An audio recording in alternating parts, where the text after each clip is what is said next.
نضر الله وجوها لم تزل مثل السحاب من وريد القلب تروي عندما كل الهضاب. نضر الله وجوها لم تزل مثل السحاب. الحمد لله وكفى وسلام على عباده الذين اصطفى. أما بعد فأعوذ بالله من الشيطان الرجيم. بسم الله الرحمن الرحيم. ومن يتق الله يجعل له مخرجا. صدق الله العظيم. صبح ڈاکٹر سعود سر کا فون آیا کہ آج یونیورسٹی کی طرف سے اور تمام کالج کے احباب کی طرف سے تعزیتی مجلس کا انعقاد ہے، اور چونکہ آپ بھی اسلامی ایجوکیشن کے حساب سے ہم سے جڑے ہوئے ہیں تو آپ بھی تشریف لائیں۔ میں مدرسے کے لیے نکل چکا تھا اور مدرسے کی مصروفیت اور اس کے بعد یہاں آیا۔ ذہن میں کچھ تھا نہیں، لیکن جس شخصیت کی یاد میں یہ مجلس منعقد ہے وہ شخصیت ایسی ہے کہ آپ کسی کو بھی کھڑے کر دیں جو بھی ان سے جڑی ہوئی ہو۔ انہوں نے کتاب نہیں چھوڑی لیکن زندہ کتابیں چھوڑی۔ ایک ایک فرد کو اگر آپ کھڑے کر دیں گے تو وہ جب ان کے احسانات، ان کے اخلاقیات، ان کے عزائم، ان کی قائدانہ صلاحیت اور ان سب چیزوں کو جب بیان کریں گے اور آپ اس کو لکھنا شروع کریں گے تو ہر فرد کی طرف سے ایک کتاب تیار ہو جائے گی۔ میں حضرت کو اس وقت سے جانتا ہوں جب مجھے شعور بھی نہیں تھی۔ یہ جو ہم لوگ دیکھ رہے ہیں اتنی بڑی دنیا، اس کے علاوہ اور بھی بہت بڑی دنیا ہے۔ میں تو آپ حضرات سے درخواست کروں گا کہ جب آپ کو چھٹیاں ملے تو جس طریقے سے آپ اپنے رشتہ داروں سے ملنے کے لیے جاتے ہیں، اسی طریقے سے وقت نکال کر ہندوستان بھر میں جو حضرت نے کام کیا ہے آپ ایک سفر اس کے لیے بھی کریں۔ میں لوگوں کو کہتا ہوں کہ حضرت نے ممبئی جیسی سٹی کو اپنے کام کا مرکز نہیں بنایا، دلی، کلکتہ، چنئی، بنگلور، ان سٹیوں کو اپنے کام کا مرکز نہیں بنایا، بلکہ ان بنجر علاقوں کو آپ نے چنا جہاں پر ارتداد پھیل رہا تھا، جہاں پر عیسائیت مشنریاں کام کر رہی تھی۔ جیسا کہ کمال الدین صاحب نے یہاں پہ بیان کیا، وشاکھاپٹنم، اسی شہر سے میرا بھی تعلق ہے۔ کمال الدین صاحب گواہ ہیں کہ وہ شہر جو عصری اعتبار سے بہت ترقی یافتہ ہے، لیکن جس وقت جامعہ نے وہاں پر اپنی شاخ کھولی، اپنی برانچ کا قیام کیا، اس وقت اس علاقے میں وہاں کا کوئی حافظ نہیں تھا، کوئی عالم نہیں تھا۔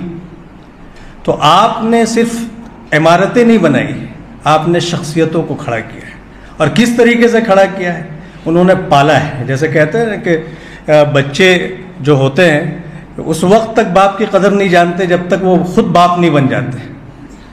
تو اسی طریقے سے آپ نے کس طریقے سے سب کو سنبھالا ہے، لے کے چلے ہیں، ایک ایک فرد کو، ایک ایک بچے کو تیار کیا ہے کہ جب ہم لوگ کام پر کام کرنے لگے تب احساس ہوا کہ ہم ایک معمولی سی مصروفیت کی وجہ سے ہم کسی کو یاد نہیں رکھ پاتے۔ حضرت نے وہاں ہم لوگوں کو حفظ کرنے کے بعد وہاں سے ہم یہاں آئے اور آتے ہی بلایا، تاخیر ہو گئی تو فارسی میں ہم بیٹھنا چاہتے تھے، کہا کہ نہیں تم اول میں بیٹھو گے۔ ابھی جو کہہ رہے تھے نا کہ ان کو پہلے سے معلوم ہو جاتا تھا تو وہ سب کچھ سمجھ جاتے تھے۔ اب ڈائریکٹ ہمارے مدرسے میں صرف حفظ کی تعلیم تھی، ہم نے شعبہ عالمیت کا نام بھی نہیں سنا تھا، اور نہ میرا کوئی خاندانی بیک گراؤنڈ ایسا عالم علماء کا تھا۔ تو آئے اور ڈائریکٹ عربی کی کتابیں، ساری چیزیں، بہت پریشان، لیکن 15 دن کے بعد ساری چیزیں حضرت کی دعا سے سمجھ میں آنے لگی۔ روزانہ بلاتے تھے وشاکھاپٹنم، تم لوگوں کو روزانہ آنا ہے۔ روزانہ اپنے پاس بیٹھاتے تھے کہ ہم پہلی بیچ تھے، کس چیز کی، کھانا جم رہا ہے نہیں جم رہا ہے، تم لوگ چاول کھاتے ہو، تمہارے لیے چاول کا انتظام کیا جائے گا۔ ہر چیز ہم لوگوں کو اسٹارٹنگ میں 4 سال تک آنے جانے کا تمام کرایہ، ساری چیزیں حضرت دیتے تھے۔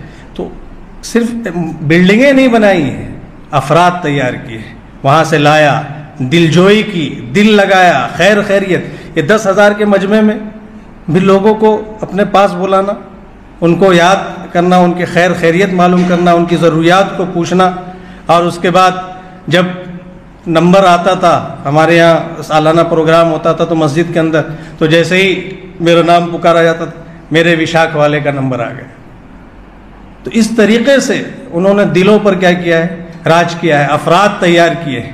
اور میں حضرت کی جو یہ آیت پڑھی وہ بھی حضرت ہی کی آیت ہے جو عصر کی مجلس میں حضرت ہمیں سنایا کرتے تھے، جو کہہ رہے تھے ابھی طارق سر کہ فلاں لوگوں کے پاس ہر طرح کے اسباب لیکن وہ میڈیکل کالج تیار نہیں کر پائے. نہیں کر سکتے، وہ توکل نہیں تھا ان کے اندر، وہ تقوی. جو کہتے تھے وَمَن يَتَوَكَّلْ عَلَى اللَّهِ فَهُوَ حَسْبُهُ، ہم لوگوں کو ذہن میں بیٹھاتے تھے کہ اللہ فَإِذَا عَزَمْتَ فَتَوَكَّلْ عَلَى اللَّهِ، کہ جب آپ کسی چیز کو کرو تو جو کہتے تھے کہ بھائی جاؤ کام ہو جائے گا. تو ان کو اللہ پر یقین تھا. وہ ایک قرآنی آدمی تھے، یعنی صرف قرآن پڑھنے اور حافظ بنے، ان کے قرآن کی ہر آیت پر ان کو پکا یقین تھا. آج لوگ کرامت تلاش کرتے ہیں کہ بھائی کرامت کیا ہے، اس سے بڑا کرامت اور آپ کو کیا چاہیے. کسی اللہ کے ولی کی کرامت، اس سے بڑا اور کوئی کرامت نہیں ہو سکتا کہ آپ نے ایک مختصر سے زندگی میں، ایک 46 سالہ زندگی میں ایک تاریخ رقم کر کے رکھ دیا، چاہے وہ دینی اعتبار سے ہو، دنیاوی اعتبار سے ہو. اور میں آپ لوگوں کو چونکہ اسلامی اعتبار سے یہاں پر جڑا ہوں، میں آپ کو بتاتا ہوں کہ حضرت کبھی بھی میں نے یہ کہا آپ کے زبان سے غلطی سے نہیں، یہاں تک کہ بیماری کے حالت میں جب آپ کے اوپر ذہول کی کیفیت طاری ہوتی تھی اس صورت میں بھی آپ کے زبان سے میں نہیں نکلا جامعہ. اس لیے کہ آپ نے، وہ کہتے تھے کل منا نہیں، ان کو معلوم تھا کہ ایک نہ ایک دن مجھے جانا ہے. اور انہوں نے کام یہ قوم کے لیے کیا تھا، صرف اپنی ذات کے لیے کہ میں چلا جاؤں میرے ساتھ کام چلا جائے. تو انہوں نے جامعہ کہا اور یہ قوم کے لیے یہ کام کیا. جو لوگ اپنے لیے جیتے ہیں وہ اپنی سانس کے ساتھ ہی رخصت ہو جاتے ہیں، اور جو قوم کے لیے جیتے ہیں رہتی قوم تک ان کو یاد کیا جاتا ہے. تو آپ نے یہ پورے قوم کے لیے کام کیا. تو میں آپ لوگوں کو ایک پیغام دینا چاہتا ہوں کہ اگر کوئی قوم کے لیے کام کرنا چاہتا ہے، اپنے ملت کے لیے کام کرنا چاہتا ہے تو اس کو اس ادارے سے جڑنا ہوگا. یہ ادارہ یہ منی بینک نہیں ہے، یہ پیسے کمانے کی جگہ نہیں ہے. آپ ہندوستان کے بڑے بڑے اداروں میں آپ چلے جائیں، آپ یہاں سے زیادہ کما سکتے ہیں، بہترین کما سکتے ہیں، لیکن قوم کی خدمت یہاں کے علاوہ اور بھی جو لوگ جو اس نیت سے کریں، لیکن اس کی بنیاد صرف اور صرف اس کی وجہ سے جنہوں نے اپنی وراثت کو بانٹ دیا قوم میں، تو وہ اب یہ پیسے کے لیے اتنا بڑا کام کرے گا. قوم کے لیے انہوں نے کام کیا. اور کیوں ان کے پاس ہزاروں کروڑوں کا کام کیا اور 1 روپیہ نہیں رکھتے تھے. آپ ہم لوگوں کو بلاتے تھے، جو کچھ بھی آتا تھا، ایسا نہیں ہے کہ لوگ آپ کو ہدیہ نہیں دیتے، لاکھوں روپے ہدیہ کرتے تھے، لیکن فوراً آپ بانٹ دیا کرتے تھے. مجھے اچھے طریقے سے یاد ہے 2005 کی بات ہے، جب میں سوم میں تھا تو روزانہ بلاتے تھے آیا کرو ملا کرو. تو جب میں گیا تو کسی نے اس ٹائم میں آپ کو 2000 روپے آپ کے ہاتھ میں دیا، فوراً پاکٹ میں بھی نہیں رکھا، عادت ہی نہیں تھی پاکٹ میں پیسے رکھنے. تو فوراً بلایا اور ہاتھ میں دیا کہ تم جو 5 وشاکھاپٹنم والے ہو سب اس کو بانٹ لینا. آتا تھا بانٹ دیتے تھے، کچھ رکھا ہی نہیں.